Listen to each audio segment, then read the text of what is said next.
All right, everybody, welcome to another edition of What's What PR. We have Shelton Jones with us today. Shelton, how are you? I'm great. How are you? I'm good. It's nasty outside today. I don't know what to do with weather. You can't decide it's going to be crap or it's going to be great, one of the two. Yeah. So, you are with the Emerge Foundation, if anyone doesn't know. So, tell me, I know, but for anybody else, tell us a little bit about what you do there and what is the Emerge Foundation. Right. So the Emerge Foundation is the fundraising arm for the Emerge enterprise. And Emerge includes the Emerge Center, which is an early intervention therapy provider for children with autism. And then we also raise money at the foundation for the Emerge School. And so our school is the first and only charter school in our state of Louisiana that serves children with autism. So it's specially designed for kindergartners through fifth graders who are on the autism spectrum. And so our whole mission as an organization is to serve families from all across the community. And so we have always been guided by that principle of helping families regardless of their ability to pay. So our role at the Emerge Foundation is to partner with individuals and other organizations in our community who would like to support our mission through financial donations, through collaborations, through all kinds of different ways. Sounds like a lot to juggle at the end of the day, right? It is. And we have Emerge has really grown in the last few years. So we were founded in 1960 as Baton Rouge Speech and Hearing Foundation. And back in the day, we really focused on young children who had communication challenges, specifically those who were hearing impaired. And so for those many, many years in the early 60s and 70s, we were really focused on audiology and helping children who were deaf and hard of hearing. And so as the needs of the community evolved over the years, we've really grown our services and adapted to meet those needs. And so in 2014, we had a capital campaign because we were outgrowing our space at Baton Rouge Speech and Hearing Foundation. Because at that time, we had launched a pretty innovative program for children with autism in our community, and there were tons of families who really wanted to be a part of that.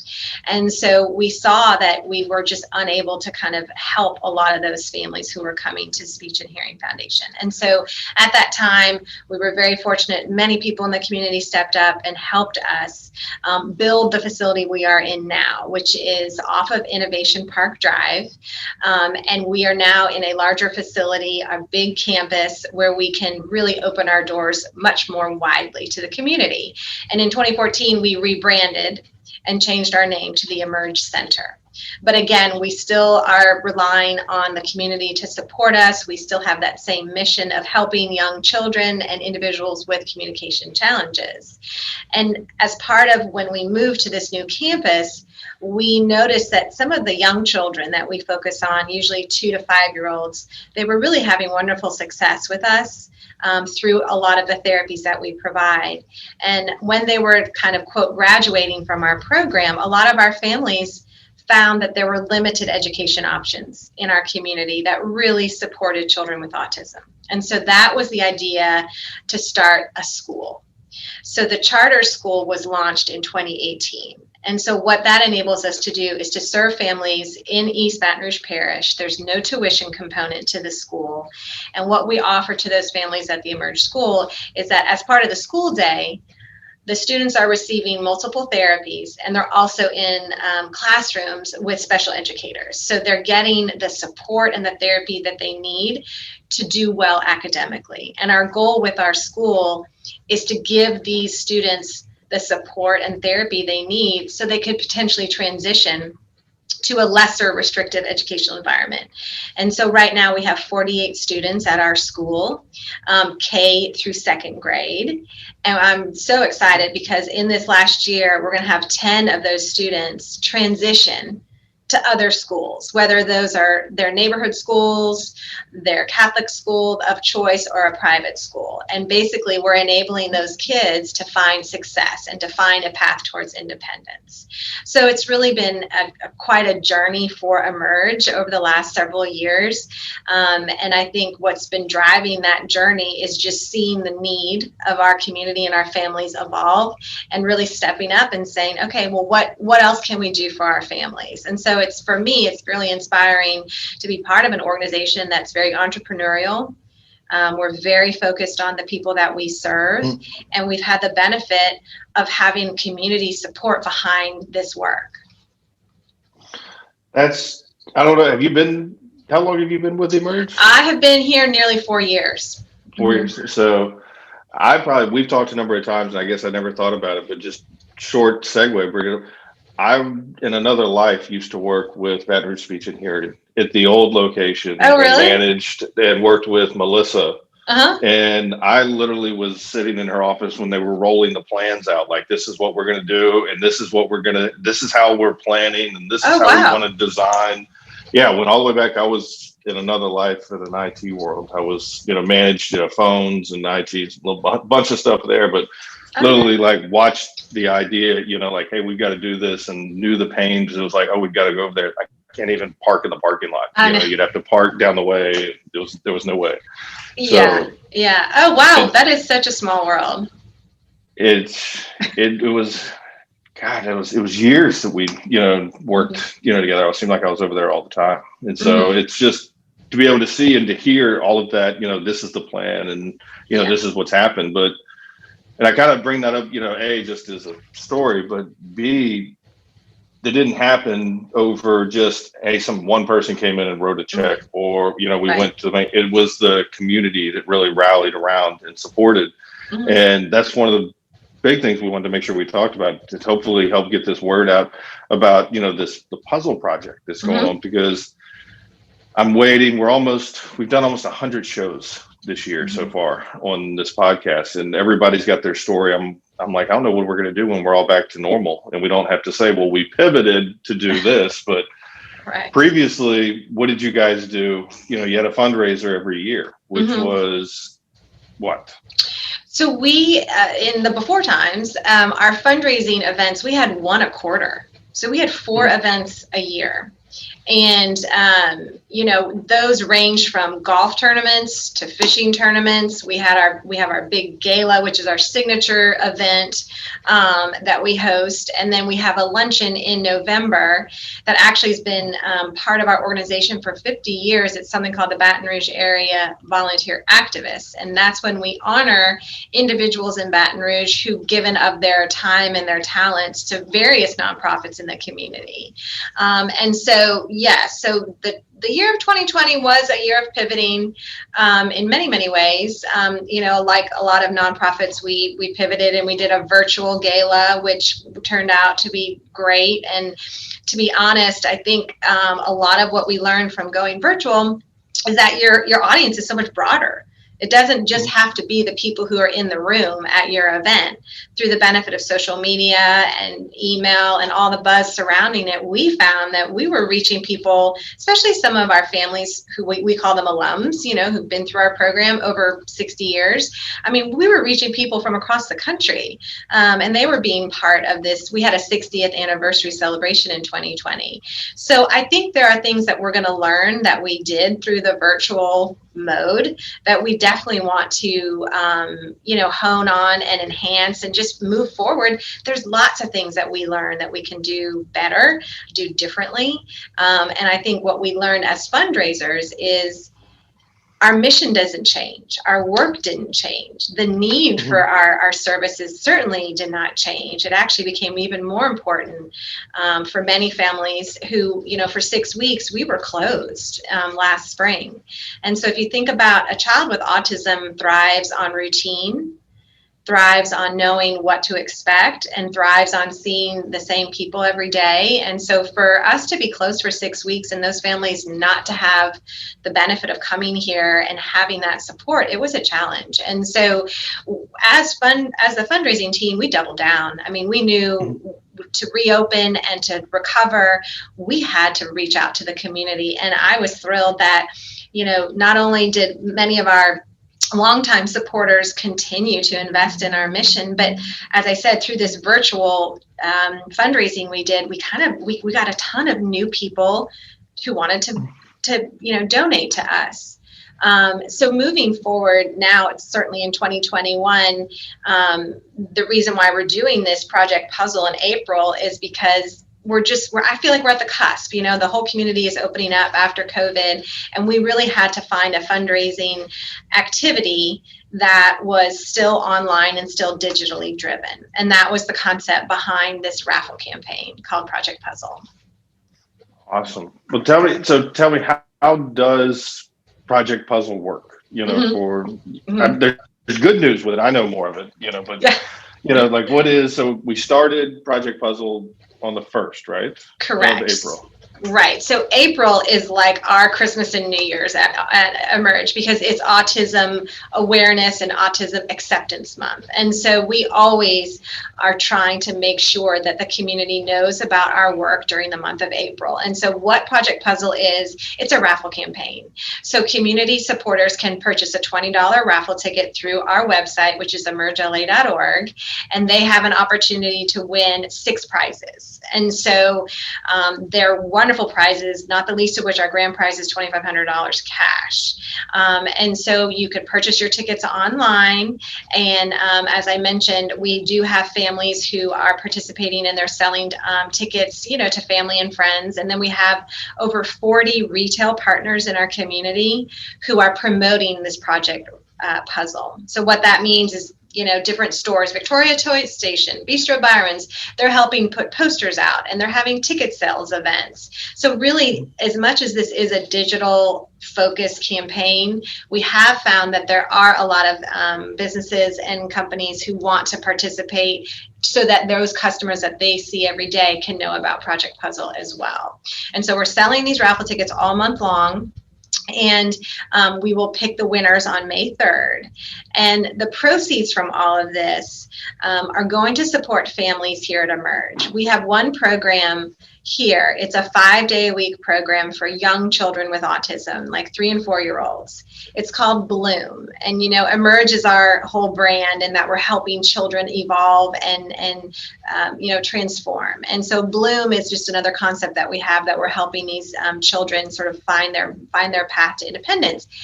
And so Bloom, because it's a 5-day-a-week program, and because all of our therapists here work together to focus on the work that these kids do here, there is a tuition component. And so for the families that we serve, some of them, it's a challenge. It's a financial hurdle for them to pay that tuition. So we have always raised money every year to provide scholarship funds for those families. And so all of the proceeds from Project Puzzle will help those families. We have a scholarship committee. Families apply for scholarship assistance. And so it's a really important part of ensuring that we're serving all the families who need us. That's amazing. I think that money shouldn't be the problem there, right? It's about the children. Yeah. It's about helping the kids, and but it's the fuel that continues the mission. Like you have to put gas in the car to get to the next place. Money has to be there. So we are dating ourselves. We're recording the 14th. So we're halfway into the campaign. It's going great, I hear, right? It is going great. So our goal is $40,000. And we have the benefit of having some incredible corporate sponsors who are part of making that a success. So as of today, we've sold over 450 tickets. Our goal is 750 tickets. So I feel strongly that we will hopefully meet that 750 ticket goal, if not exceed it. As I mentioned, with the beauty of social media, we're getting people buying tickets from across the country. And so it's been a real exciting time for us here at Emerge. Well, we've noticed. We've done some of our events that have traditionally been, brick mortar, show up. And I had this conversation with somebody yesterday. They were saying, hey, the event was great. We liked the virtual, but are we going to go back to, or are you going to go back to normal, events, when it's allowed? And we've talked about it. I think the answer to that is it's, yeah, we'll go back and have the live in person. But when you have, like, the example I've been giving people is, it's like, yeah, you might have that, ballroom event or the, silent auction, but I think going forward, every one of those is going to have kind of a live webcam and a Hmm. way to participate online. There will Hmm. always be a virtual component because you realize, hey, I can't always get somebody to come, Right. to drive in 2 hours or to fly in to be part of the event. There's always Hmm. going to be, some component of this virtual because it allows you, you said the alumni, maybe they've moved away, maybe they've done Hmm. other things, but they can still Hmm. support and get behind it. So Yeah, I think absolutely. That's it's amazing what people can do. And I think the biggest problem, and hopefully what we can solve, what I found the biggest problem with these virtual, hmm. events is kind of it, for lack of better words, apathy. Hmm. It's Hmm. like, yes, I want to do that. And it'll get put on a reminder list or it'll get put somewhere to do, but then you forget. And Right. then it's, I'll do it tonight when I sit down. And so hopefully if everybody, if you want, stop watching us now. Just go, Hmm. grab you, a, puzzle piece, Right. we got that. It's in your background right there. They can see where to go. Yes, We'll put it in the absolutely. link as well. So, but that's the important thing to actually, follow through. Hmm. And being that you're well over halfway there, Hmm. I think you're there. Yeah. For the first time to be halfway there, right on pace, or ahead of the I game. know. It's I amazing. know. We had never done something like this before. So with a new concept, you never know how it will resonate with the community. But it's gone great, and we have the benefit of great media partners, including Baton Rouge Parents Magazine. We've done some advertising with you all this month, and all kinds of different ways that we're getting the word out.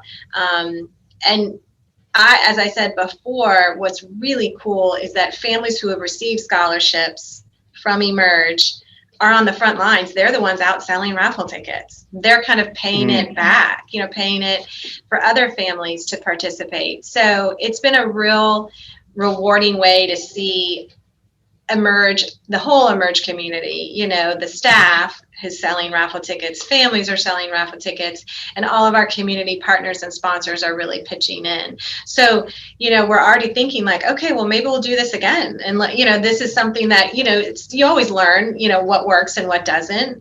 But I think there's enough that has worked that will probably replicate it in the future in some form or fashion. Because I think, a $20 raffle ticket is a price. It's a price point that a lot of people can participate in. Mhm. No, and I think what I've talked with a lot of nonprofits, just whether it be in person or a lot through the shows, where they said, you know what, we're going to do our events and we're going to have the live, and Mhm. virtual component to it. But what we did before, like, this could be like, hey, we're just always going to do the puzzle program and we're going to do our live stuff. We're just going to add it in as a Yeah, franchise that we yeah, continue every year.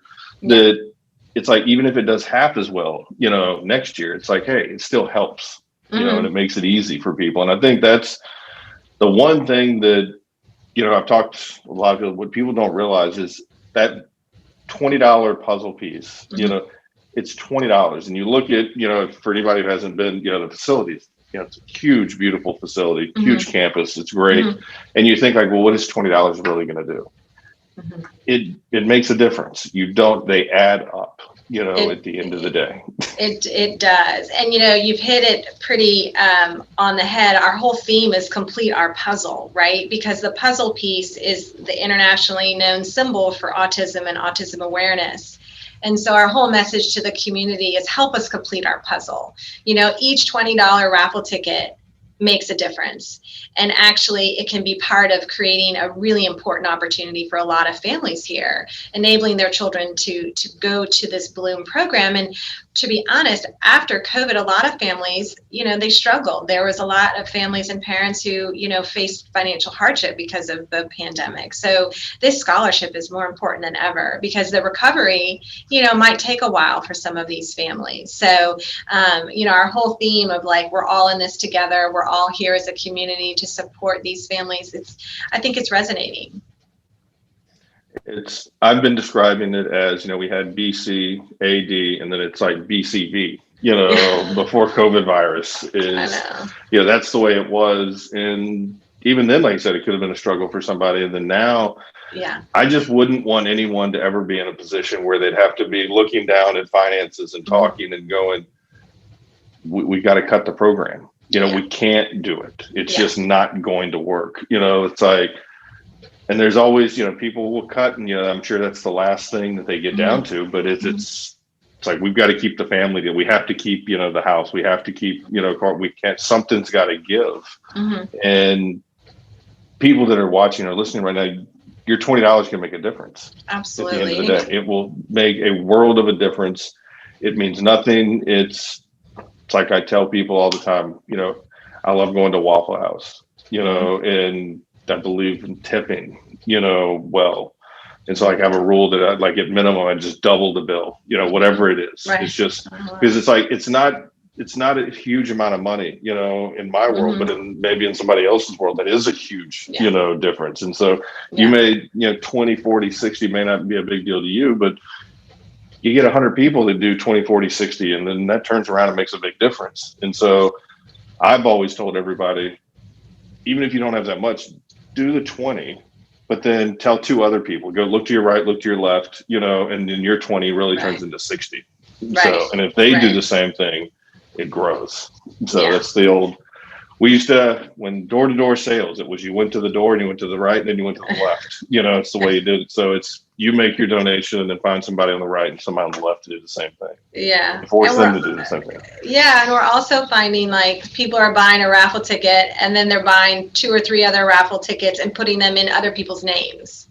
Like grandchildren or children or neighbors or friends, giving that opportunity to win these prizes to someone else. So, people have been really creative because I think they understand just what you're saying, that, every little bit counts. And these are families who need our support. Yeah.